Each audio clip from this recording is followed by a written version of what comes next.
noite, bom dia e boa tarde, pessoal. Hoje a gente vai fazer um videozinho mais curto, é um bônus. Eu nem vou dar o nome de aula 8, vou chamar de bônus, porque são algumas coisas que eu vou apresentar. E se eu colocasse na aula 7, o vídeo ficaria muito grande, muito cansativo, né? A aula já ficou um pouco maior e eu decidi deixar essas duas coisinhas para eu falar num videozinho só, num vídeo menor, tá bom? Para quem quiser acompanhar depois. Daria para acompanhar o curso sem esses resultados a princípio, mas depois a gente acabaria tendo que falar neles. Então eu vou deixar registrado nesse vídeo, tá bom? Então o título do bônus é Épocas de crise de pandemia exigem tempo reduzido, contato físico reduzido e até álgebra reduzida. Tá? Até álgebra reduzida vai ter que aparecer aqui, tá bom? Então vamos relembrar o que é uma álgebra reduzida. Para nós, uma álgebra reduzida é uma K-álgebra, certo? Então, a gente dizemos que uma K-álgebra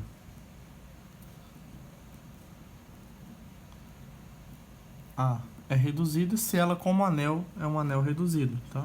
Então, toda K-álgebra é um anel. Dizemos que uma K-álgebra A é reduzida se A é um anel reduzido. E aí, lembra que um anel reduzido são aqueles que só admitem o zero como elemento nilpotente, tá bom? Então, num anel reduzido, uma equação do tipo x elevado a n igual a zero só tem solução para x igual a zero, tá? Isso é um anel ser reduzido. E por que a gente está falando dessas álgebras reduzidas? Só um rascunho aqui agora. Na aula passada, nós mostramos que se eu tiver dois conjuntos algébricos V e W, nós vimos que qualquer homomorfismo de K-álgebras entre os anéis de coordenadas, vou chamar aqui de psi, tá? Porque eu estava usando muito φ para morfismo polinomial. Nós vimos que qualquer homomorfismo entre as K-álgebras KW e KV, ou seja, os seus anéis de coordenadas, pode ser realizado a partir, ou seja, pode ser visto como o morfismo ou homomorfismo de K-álgebras induzido por um morfismo polinomial. Tá? Nós mostramos que existe um único, foi o último teorema da aula passada, nós provamos que existe um único morfismo polinomial. A unicidade está no item A, tá? Então existe um único morfismo polinomial φ tal que quando eu olhar para o morfismo induzido por φ, ou morfismo de K-álgebras, ele é o próprio psi, tá? O teorema que nós vamos provar hoje é meio que uma generalização desse resultado para álgebras reduzidas, tá bom? A gente vai pedir algumas condições, a gente precisa de algumas condições extras, mas basicamente nós vamos mostrar que se eu pegar duas K-álgebras quaisquer, se elas forem reduzidas e finitamente geradas, então esse homomorfismo de duas K-álgebras que não necessariamente precisa ser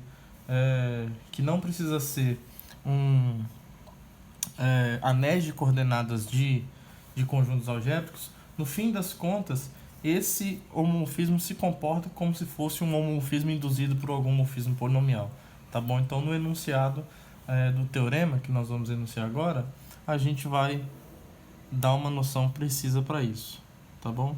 Então, esse teorema é uma espécie de generalização do resultado anterior. Ele é um teorema que nós vamos precisar exigir que o corpo seja algebricamente fechado, porque nós vamos usar o teorema do zero de Hilbert, tá bom? Então, se a gente vai usar o teorema do zero de Hilbert, não tem para onde correr, a gente precisa exigir que o corpo seja algebricamente fechado. Tá? Então, se eu tiver um corpo algebricamente fechado, que eu seja só, tá? Aí aqui eu vou pegar duas K-álgebras, então sejam A e B duas K-álgebras finitamente geradas, tá? Lembra lá da aula que nós um aulão de álgebra computativa que eu dei? Aulão no sentido de ser, não que foi uma aula boa, tá? Um aulão no sentido de ser aquela revisão bem rápida de um monte de coisas, revisão ou mesmo a apresentação de muitas coisas ao mesmo tempo. Então, se eu tiver duas álgebras finitamente geradas, ou seja, A e B podem ser geradas a partir de uma quantidade finita de elementos como expressões polinomiais esses elementos, tá? Então e eu vou exigir que elas sejam reduzidas nesse sentido que nós definimos aqui agora. Então, se eu tiver duas álgebras finitamente geradas e reduzidas, se psi de A e B é um homomorfismo de álgebras,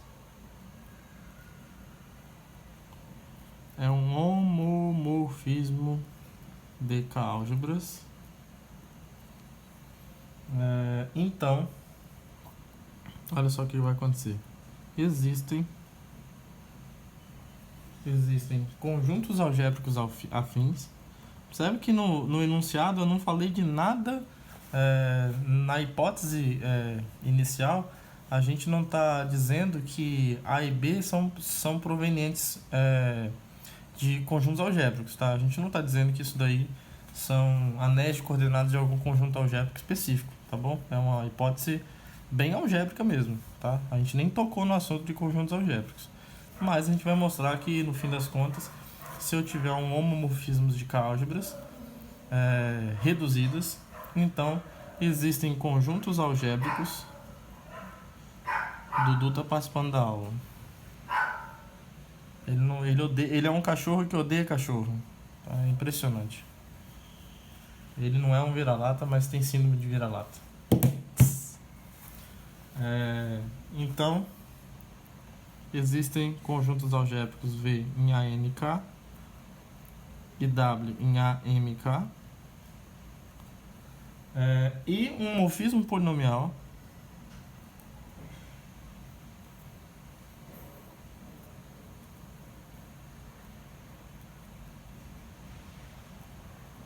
φ entre V e W, tais que esse diagrama aqui comuta. Quando eu olhar, eu posso olhar para o homomorfismo induzido entre K de W e K de V, induzido por φ, tá? E eu posso olhar para a função, para o homomorfismo original psi, que relaciona A e B. Isso aqui eu estou chamando de psi, tá? Pequenininho aqui, ó, isso aqui é o psi. O que nós vamos provar é que existem dois isomorfismos de álgebras, que eu vou chamar de alfa e beta, de modo que esse diagrama aqui é comutativo. Tá bom? Esse símbolozinho aqui quer dizer que essa seta para baixo, esse morfismo para baixo é um isomorfismo. Tá? Então tá escrito isso daqui é comutativo, onde alfa e beta são isomorfismos de álgebras. Tá bom?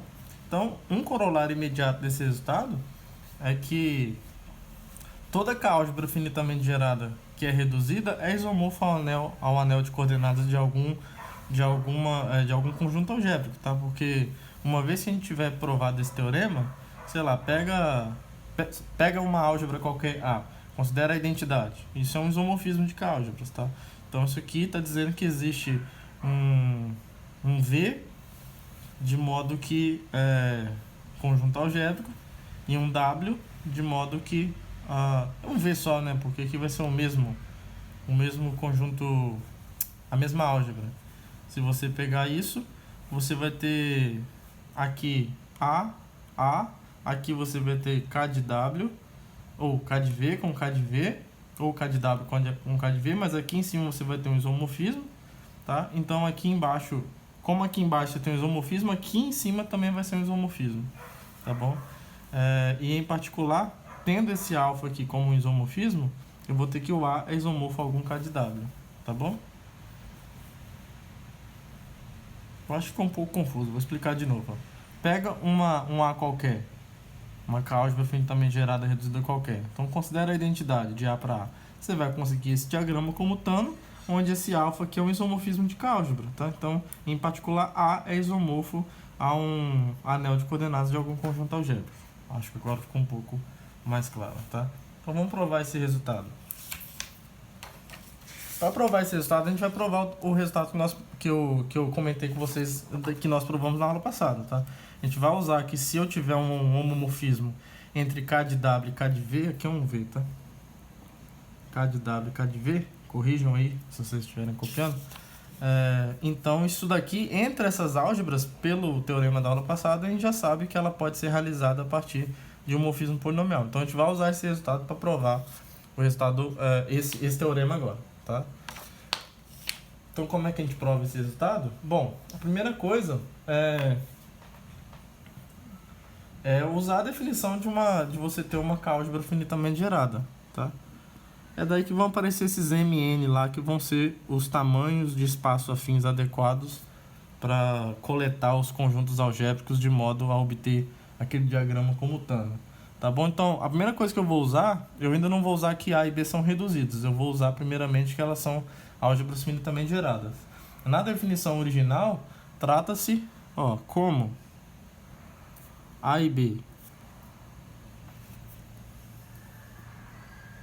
são K-álgebras finitamente geradas,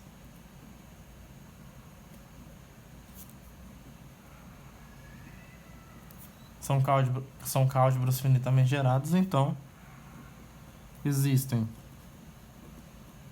M e N naturais, portanto maiores ou iguais a 1, e homomorfismos sobrejetivos de K-álgebras dessa forma aqui, que a gente vai chamar de alfa-til, só para reservar o alfa porque eu quero no enunciado original. Então, alfa-til eu vou relacionar com a K-álgebra A, e beta-til eu vou relacionar com a K-álgebra B, tá bom? Então, A é uma K-álgebra finitamente gerada, então esse M aqui é uma quantidade de geradores de A como K-álgebra, tá? E N aqui é a mesma coisa para B. Então, se esses caras são homomorfismos sobrejetivos de K-álgebras, pelo teorema dos homomorfismos, o que acontece? Essas funções aqui, alfa, por isso que eu reservei elas assim, de K, quando eu quociento isso aqui pelo núcleo de alfa-til para A, que pega U mais o núcleo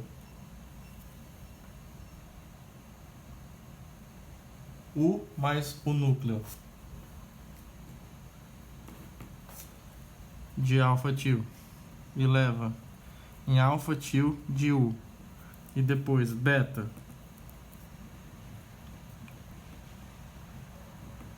de kx1 até xn quocientado pelo núcleo de beta-til, que vai em B, que leva, ficou meio torto aqui, né, mas tudo bem, V mais o núcleo de beta-til em beta-til de V.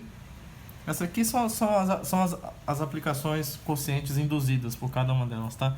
O teorema dos isomorfismos me diz que, bom, como é sobrejetivo, a imagem é igual ao contradomínio, né? O teorema dos homomorfismo original diz que para qualquer homomorfismo, o domínio quocientado pelo núcleo é isomorfo à imagem.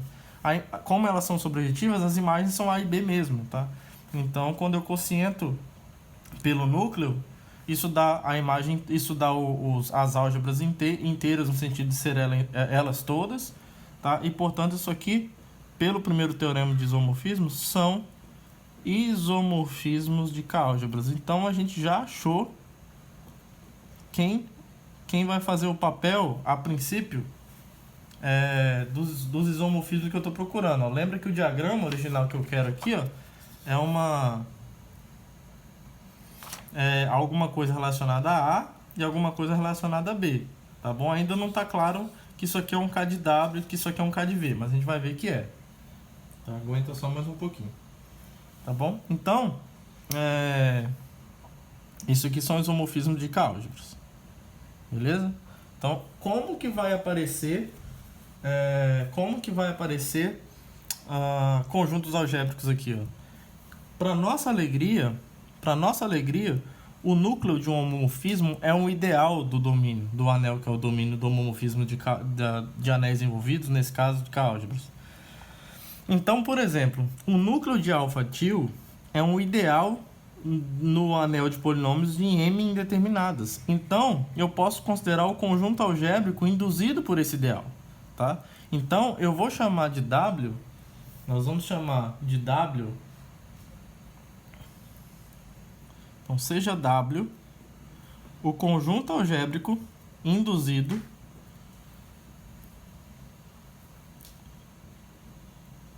é isso, não, estava certo. Núcleo de alfa-til, tá? Esse conjunto algébrico,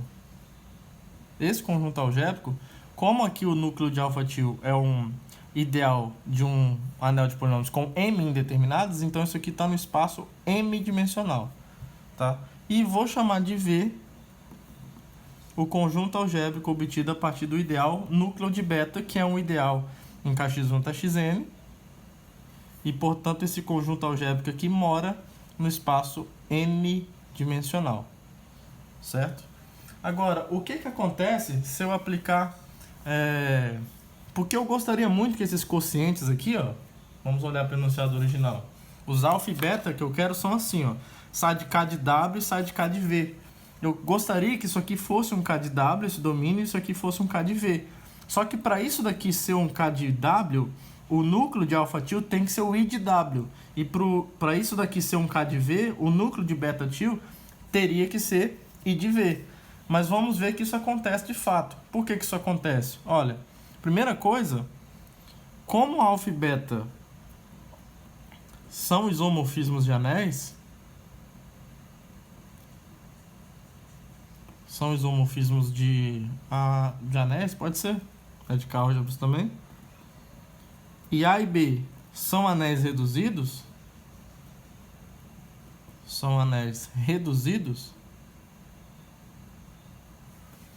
então, o que vai acontecer?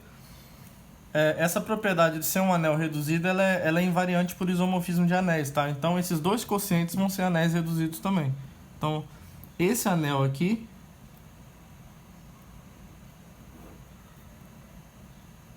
e esse anel aqui são anéis reduzidos.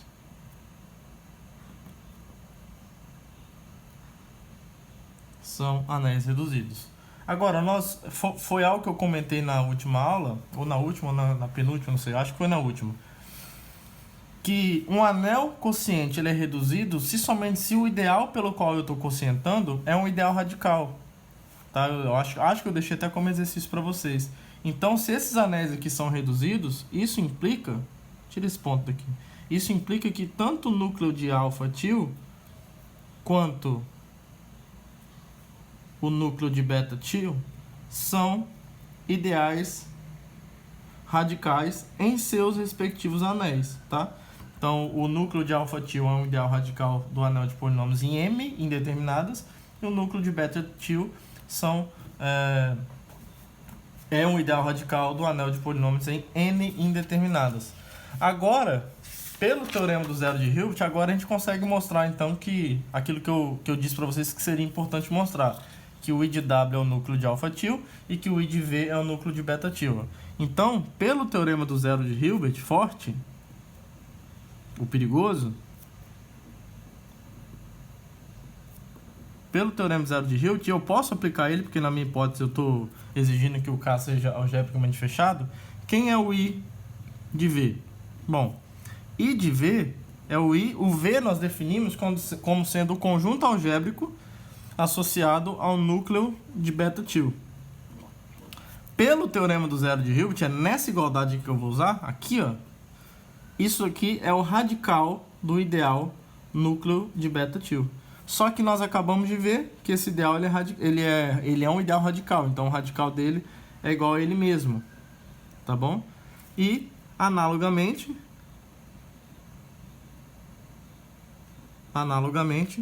o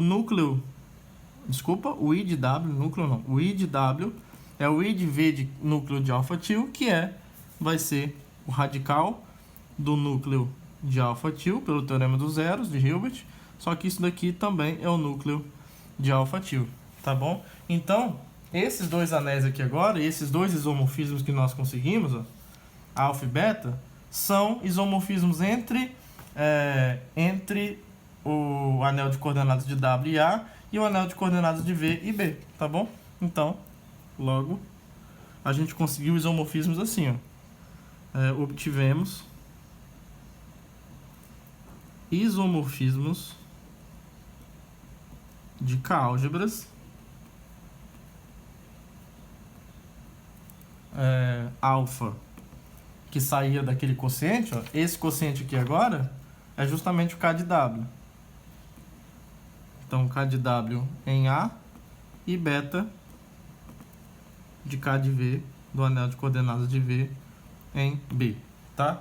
Agora, então a gente já tem, digamos, olha só, então nesse diagrama aqui, que é o que a gente quer obter, a gente já tem psi, ó, a gente tem psi e acabamos de conseguir alfa e beta, que os dois são isomorfismos. Ora, eu quero obter,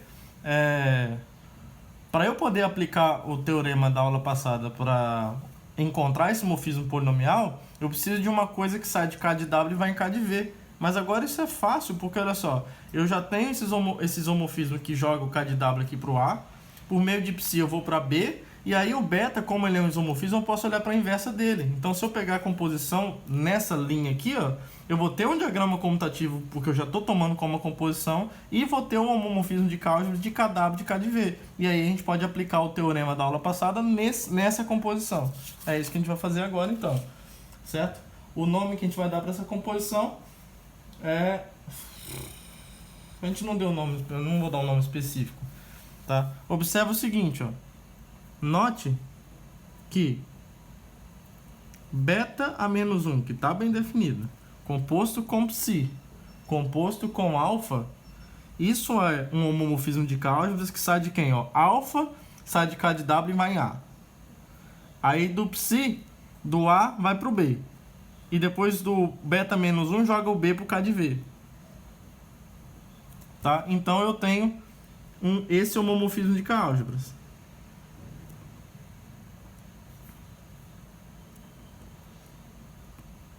Certo? Ok? E aí, sendo isso um homomorfismo de K-álgebras, pelo teorema da aula anterior, vamos colocar assim, por um teorema, vamos colocar assim, por um teorema, esse teorema nós provamos na última aula, por um teorema, existe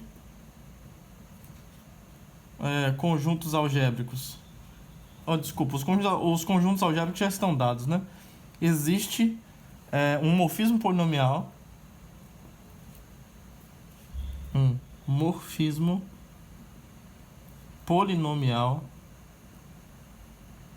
φ de V em W, tal que, quando eu olho para o induzido dele, isso é exatamente esse homomorfismo original aqui.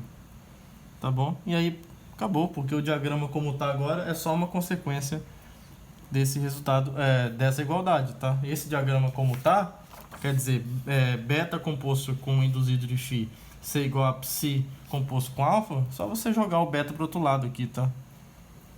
Portanto, beta bola a induzida por φ é igual a psi bola alfa, tá bom? Então, não tem por onde correr. O que esse resultado está dizendo com uma linguagem categórica é que todo homomorfismo de K-álgebras entre álgebras reduzidas finitamente geradas, esse homomorfismo é isomorfo a um homomorfismo de K-álgebras que é induzido por um morfismo polinomial. Então lá na frente, por exemplo, a gente vai usar esse resultado para perceber que a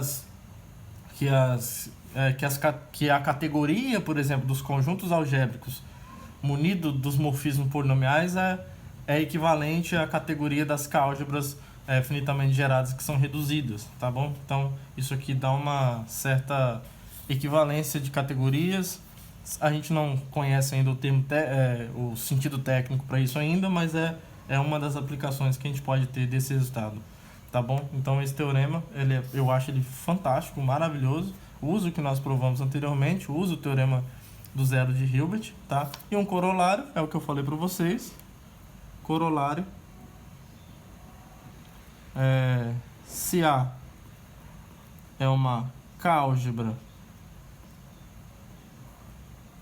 finitamente gerada e reduzida com... Isso aqui é um jeito rápido de dizer que o corpo é algebricamente fechado, tá? O fecho dele é igual a ele mesmo. Com isso, então, existe um conjunto algébrico afim V no espaço afim tal que A é isomorfo a K de V. E aqui esse isomorfismo é como K-álgebra, tá? Não é só um isomorfismo de anéis, é mais ainda. É um isomorfismo de K-álgebras, tá bom? Então, essa era uma das coisas que eu queria falar. A outra coisa, que eu acho que essa vai ser um pouco mais rápida, é que eu queria mostrar para vocês que os isomorfismos polinomiais são tão traiçoeiros quanto os homeomorfismos, tá? O que é um isomorfismo em geral quando você está num ambiente?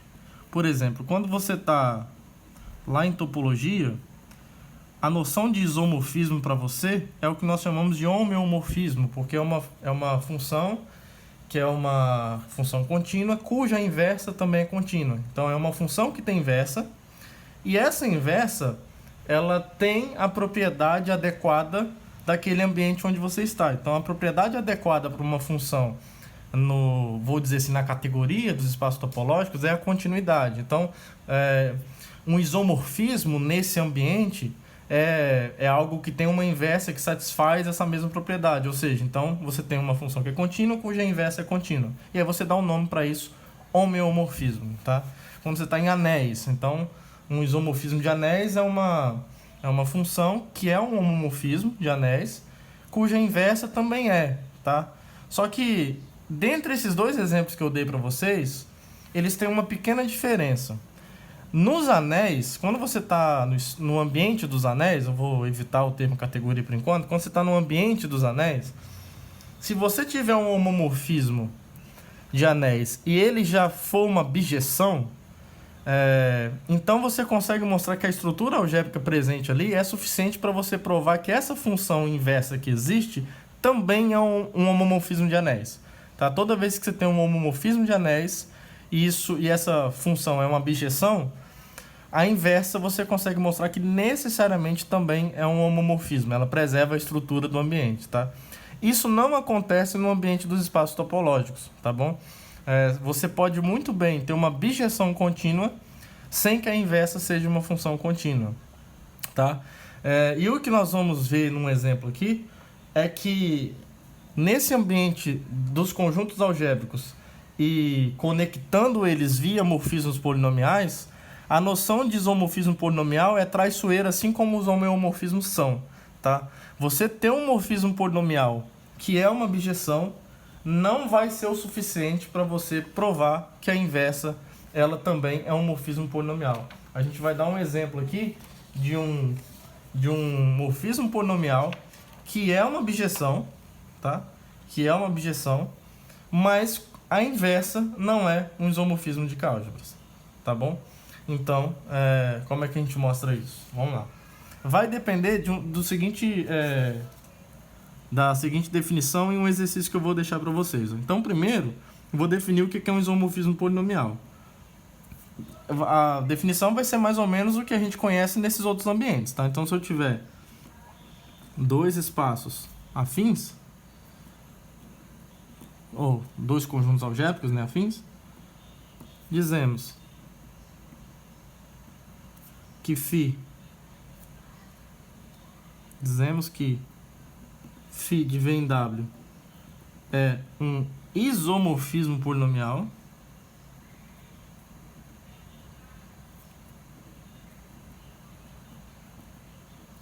se φ é um morfismo polinomial, obviamente, né? Para ser um isomorfismo tem que ser um morfismo primeiro. Então dizemos que se a função original for um morfismo e existir, sei lá, uma gama de W em V, morfismo polinomial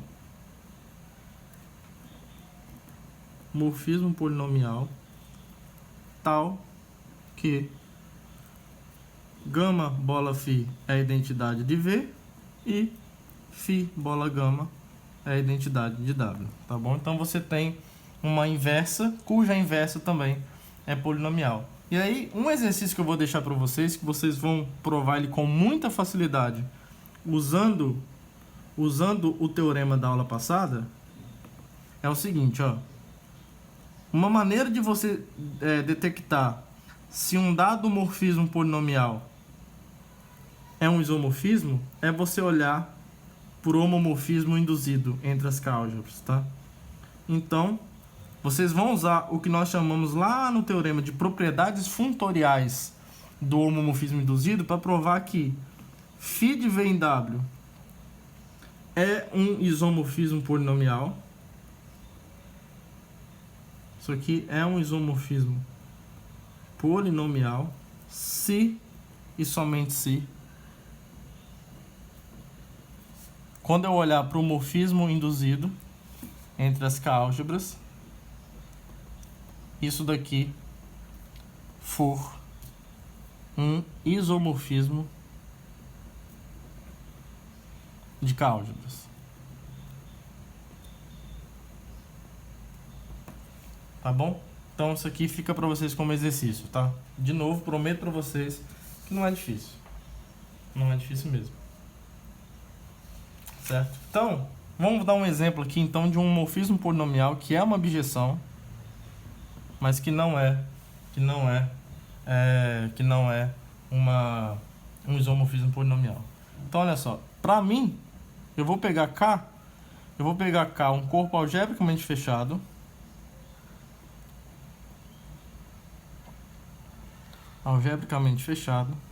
e de característica prima, tá? Ou seja, se eu pegar a unidade desse corpo e somar P vezes, dá zero dele, tá? E a característica de K é igual a P maior que zero, ou seja, é um número primo, tá? É possível, tá? Ter um corpo algebricamente fechado com característica prima. Pega, por exemplo, o Z quocientado por PZ, pega o fecho algébrico dele, tá bom? É sempre possível tomar um corpo algebricamente fechado dessa forma, tá? E aí eu vou considerar esse morfismo polinomial aqui, ó, bem fácil. Vai ser definido no próprio K mesmo, tá? Eu vou olhar para o espaço afim unidimensional, então é o próprio K. Considere o morfismo polinomial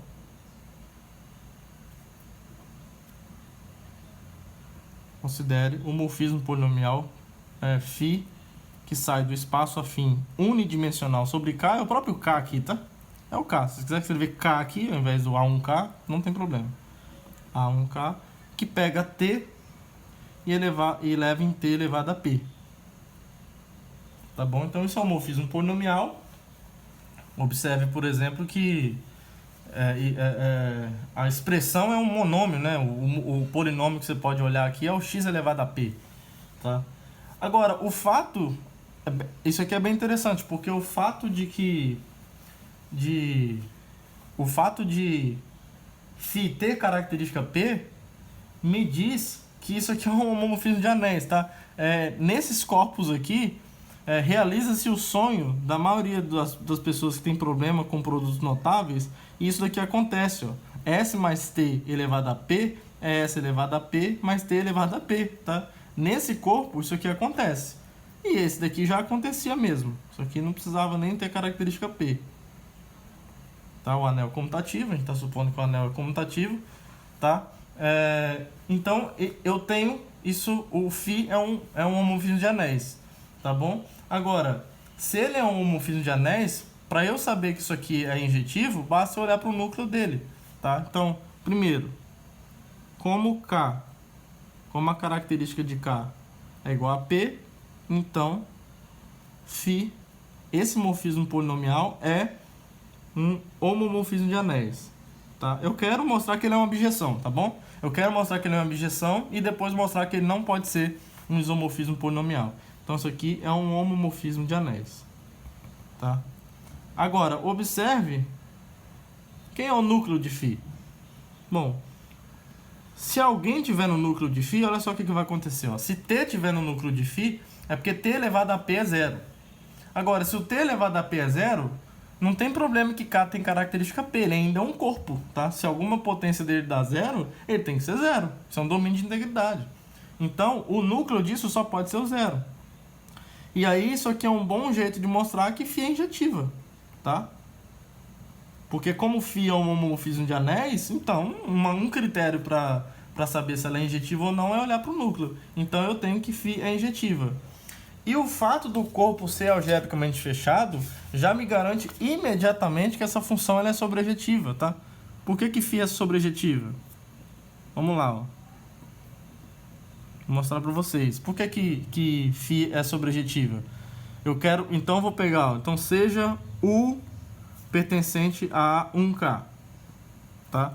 Eu quero encontrar um rascunho aqui, ó, rapidinho, ó. Eu quero encontrar um T tal que T elevado a P seja igual a U. Então eu quero encontrar um T tal que U menos T elevado a P ou T elevado a P menos U é zero. Agora é só olhar para esse polinômio aqui, ó. Olha para o polinômio x elevado a P menos U. Isso aqui está onde? Está em K de x. K é algebricamente fechado, então ele tem uma raiz. Então isso aqui existe um T em K tal que T elevado a P menos U é zero. Então acabou, tá? Como K... Vou colocar assim, ó, como K é algebricamente fechado, então o polinômio x elevado a P menos U, que está no anel de polinômio sobre K, admite uma raiz, pelo menos, uma raiz T no corpo K, tá? Agora essa raiz vai satisfazer que U é T elevado a P, que por sinal é φ de T. Então, φ é sobrejetiva, φ é injetiva, portanto, φ é uma bijeção. Ok? φ é uma bijeção. Sendo φ uma bijeção e φ um morfismo polinomial, isso é um isomorfismo polinomial. Certo? Errado. Isso não vai acontecer. Por quê? Ó? Vamos olhar para o homomorfismo induzido. Tá? Vamos olhar para o homomorfismo induzido de φ. Ó, como φ sai de A1K em A1K, quando eu olhar para o homomorfismo induzido, que é o K do A1 e vai no K do A1, K, lembra que a gente calculou, você pode pegar ali infinito aqui também, tá? No exercício anterior. Acho que corpos algebricamente fechados sempre são infinitos, então tudo bem. Sim. Corpo algebricamente fechado é um exercício isso. Se K é um corpo algebricamente fechado, ele tem que ser infinito, tá? Porque se ele for finito, você pode tirar da cartola, assim, você cria um polinômio do tipo assim, x menos a1 até x menos a r, que é a quantidade de elementos, ele soma 1, tá? Aí esse corpo, nesse corpo, esse polinômio aqui não vai ter raiz, tá bom? Então, o fato dele ser algebricamente fechado me diz que esse corpo é infinito. Por que isso é importante? Porque nós vimos que quando o corpo é infinito, um anel de coordenadas do espaço afim n-dimensional é um anel de polinômios em n indeterminadas. Como aqui só tem a dimensão é 1, então é uma indeterminada só. Tá? Então isso aqui é um anel de polinômios em uma indeterminada que eu estou chamando de x. Tá? E ele pega f e compõe f com φ. Essa é a definição do morfismo induzido. Agora, observa o seguinte, ó. Quando eu calcular o morfismo induzido de φ na indeterminada x, tá bom? Ou na variável t, se você quiser, isso aqui é o quê? Vai ser x composto com φ, tá? Então, quando você aplica isso num ponto qualquer, o φ de t é t elevado a p, e x é a própria função identidade nesse caso, tá? O morfismo, a indeterminada x, responde pela função identidade no corpo K. Então, isso daqui vai ser x elevado a p, tá? X elevado a p. Então, assim, porque o induzido de φ em x dá x elevado a p, em particular, os termos de potências menores de x não estão na imagem, tá? Se eu olhar para 1, x até x elevado a p menos 1, isso não pertence à imagem, tá bom? Isso não pode pertencer à imagem do... não, 1 pode, tá? Não tem problema. 1 tá, porque o φ estrela de 1 é 1. Mas o x ao quadrado até x elevado a p menos 1 não pertencem. E, gente, aqui tem cara mesmo, tá? Porque como o p é primo, ele é pelo menos 2. Então, você tem pelo menos um polinômio que não está nessa imagem, tá? Então, esses caras não estão nessa imagem. Em particular, o que vai acontecer? O homomorfismo induzido não é sobrejetiva. Não é sobrejetiva e, portanto, não é um isomorfismo. Isso aqui não é um iso de K-álgebras. E se o homomorfismo induzido não é um isomorfismo de K-álgebras, o morfismo original não é um isomorfismo polinomial. Esse é o exercício que eu deixei para vocês, tá? Então, pelo exercício, φ não é um isomorfismo polinomial. Tá bom? Se quiser verificar com mais detalhes essa implicação, eu aconselho, mas não é difícil, porque supõe, por exemplo, que o x esteja nessa imagem, tá? Então, quando você aplicar x igual ao induzido de um polinômio, você vai ver que quando você aplicar isso numa expressão polinomial, se no x já leva em x elevado a p, no resto, nas outras só vai subir a potência. No x ao quadrado vai levar em x elevado a 2p. Tá? Então, o resultado de uma expressão polinomial daqui vai sempre passar. Os monômios que vão aparecer vão ser sempre do tipo p, x elevado a 2p, com x elevado a 3p, e nunca vai contemplar esse cara. Tá? Nunca mesmo vai contemplar esse cara. Então, se você supor que o x está na imagem do induzido de φ usando essa igualdade aqui, você vai chegar facilmente numa contradição do tipo alguma coisa diferente de zero sendo igual a zero, tá?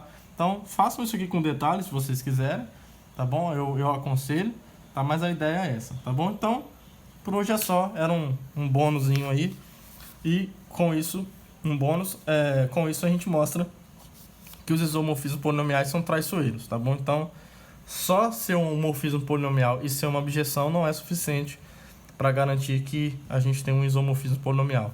Beleza? Então, até a próxima aula. Boa noite e até mais. Now the world don't move to the beat of just one drum. What might be right for you may not be right for some.